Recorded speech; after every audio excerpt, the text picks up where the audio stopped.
स्वागत आहे तुझं यावाल्या व्हिडिओमध्ये. जसं या व्हिडिओचं टायटल आहे की tips for in same exam. So या टिप्स ऐकणं का गरजेचं आहे?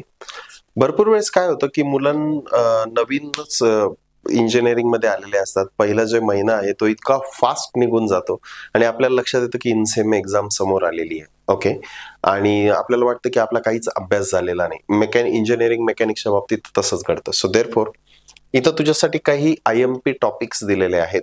आय कॅन अंडरस्टँड काही n नंबर ऑफ कारणांमुळे जर समजा तुझी जर स्टडी झालेली नसेल, पण तुला इनसेम मध्ये मार्क्स चांगले हवे आहेत, तर त्यासाठी तुला काय करावं लागेल? सो काही इम्पॉर्टंट टॉपिक्स इथं दिलेले आहेत. पहिली गोष्ट, तुला रिझोल्युशन बेसिक्स, मुवमेंट बेसिक्स आणि वॅरिग्नॉन थेरम हे युनिट 1 मध्ये करणं गरजेचंच आहे. ते जर नाही आलं तर तू क्वेश्चन काहीच अटेम्प्ट करू शकत नाही. कमीत कमी तुला फोर्सला रिझॉल्व्ह करता यायला पाहिजे. कमीत कमी तुला जो हा आहे मुवमेंट आहे हे कॅल्क्युलेट करता यायला पाहिजे. म्हणजे positive movement, anti clockwise movement, clockwise movement वगैरे वगैरे वगैरे ते तुला कॅल्क्युलेट करता यायला पाहिजे.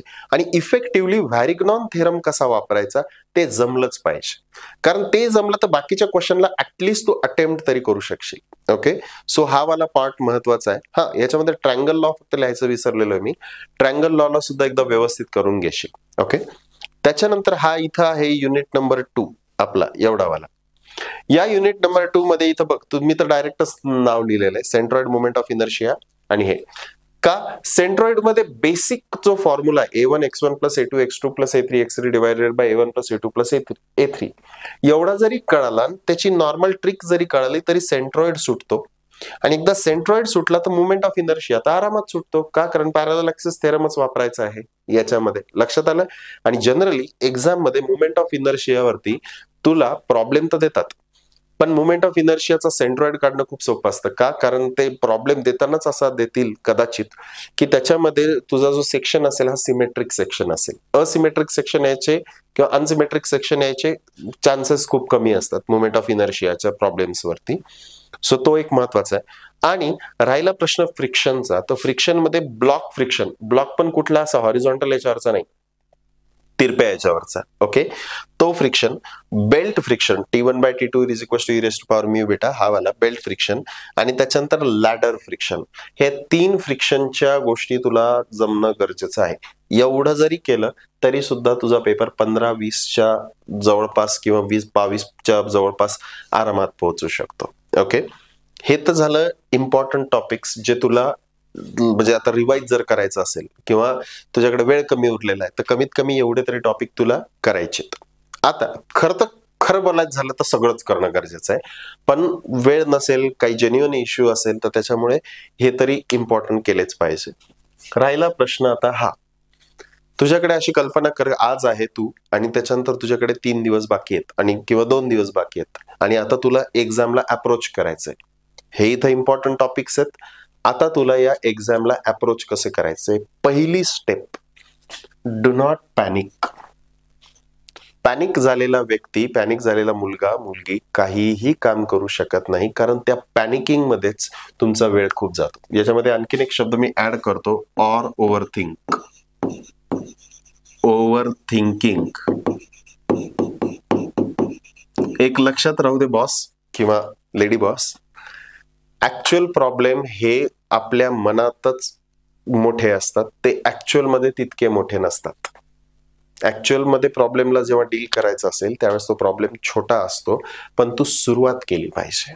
Okay, just say 5 4 3 2 1 and start with your solution किंवा start with your studying or whatever the work which you are doing.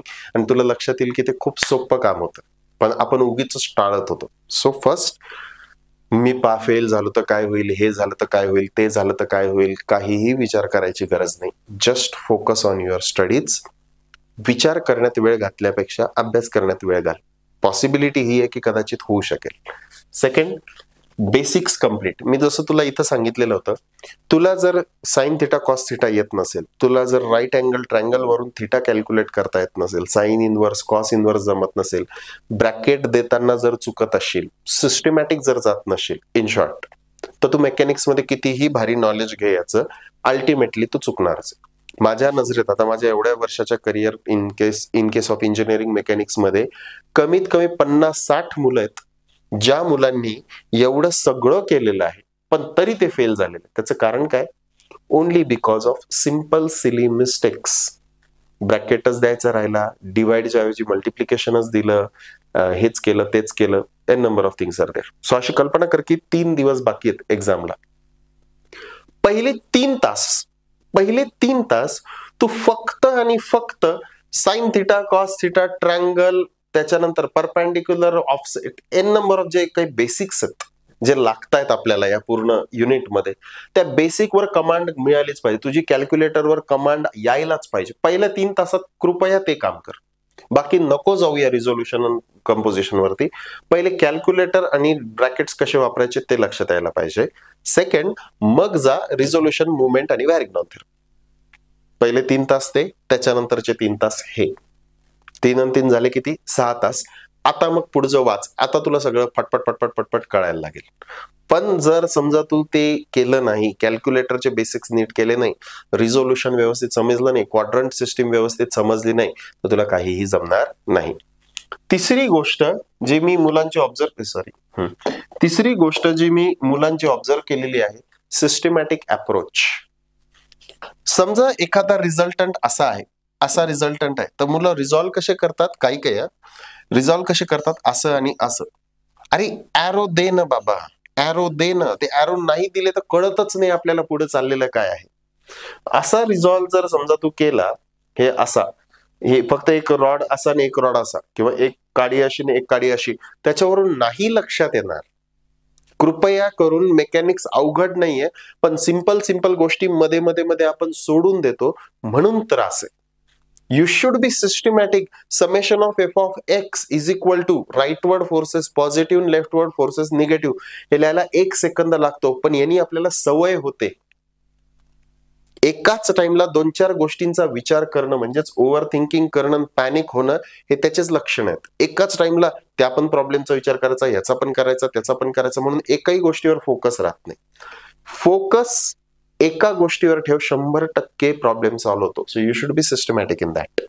चौथं, प्री प्लॅन द टाइम. माझ्याकडे 3च दिवस राहिलेले आहेत, माझ्याकडे 3च दिवस राहिलेले आहेत, हा विचार करत करत आपण 1 दिवस वाया घालतो.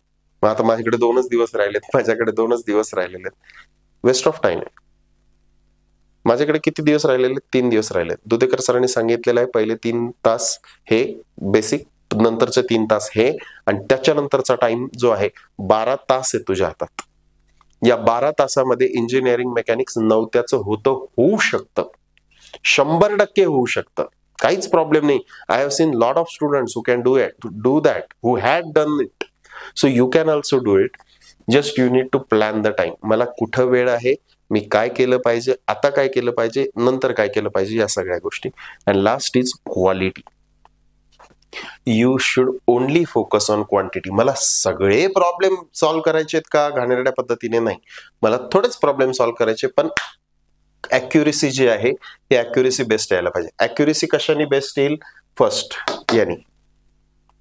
ते जर नसेल तर तुला मेकॅनिक्स नाहीच जमू शकणार. मी स्पष्टपणे बोलतो, भले तुला राग आला तर आला, पण तुला जर बेसिक्स येत नसेल तर तू काहीच करू शकणार नाही. बेसिक म्हणजे काय?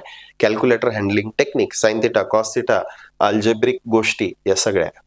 ओके, सो तेवढंच कर. सिंपल आहे मेकॅनिक्स, इतका हार्ड नाहीये, पण कृपया जम्बलिंग वर जाऊ नको. Okay, wish you all the best for insem exam. मित्रांनो, सरांनी एकदम सोप्या पद्धतीने या विषयाचं आपलं फर्स्ट इयरच्या टेन्शनच काढून दिलं. सो या इनसेमला तुम्हाला खरोखरच स्कोरिंग करायचं असेल तर तुम्हाला आता डिटेलमध्ये हा सब्जेक्ट शिकणं गरजेचं आहे.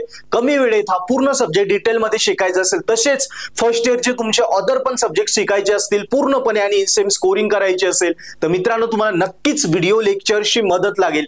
यासाठी तुम्ही नक्की आपलं purple ad application play store वरनं किंवा तुमच्या ऍपल फोनवरनं डाउनलोड करा. दोन्ही मोबाईलचे लिंक आम्ही डिस्क्रिप्शन मध्ये खाली दिले आहे.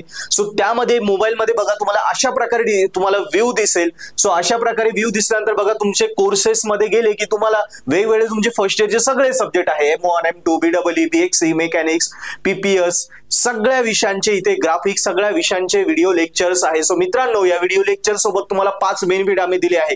कुठलाही एक कोर्स तुम्ही सबस्क्राईब करा. इनसेम साठी सबस्क्राईब केला की तो 6 महिने व्हॅलिड राहणार आहे. म्हणजे आता सबस्क्राईब केला, एंडसेम संपेपर्यंत कोर्स तुमचा चालत राहील. सेकंड, प्रत्येक विषयाचे व्हिडिओ लेक्चर मराठीमध्ये आहेत, एकदम सोप्या भाषेत आहे. सो मराठीत असलं की ते तुम्हाला समजणार. थर्ड आहे, त्याच्यामध्ये पेपर सोल्युशन दिले, मागचा एक पेपर इनसेमचा सॉल्व्ह होतो त्या पद्धतीने सोडवा. चौथा, IMP क्वेश्चन दिला आणि पेपर पॅटर्न दिलाय. 5 बेनिफिट आहेत. सो व्हिडिओ लेक्चर लगेच घ्या, लगेच अभ्यासाला लागा. काय अडचण असेल डिस्क्रिप्शन नंबर आहे, आम्हाला कॉन्टॅक्ट करा आणि फर्स्ट इयर इनसेम तुमची आपल्या पर्पल ॲप वर अभ्यास करून नक्की स्कोरिंग करा.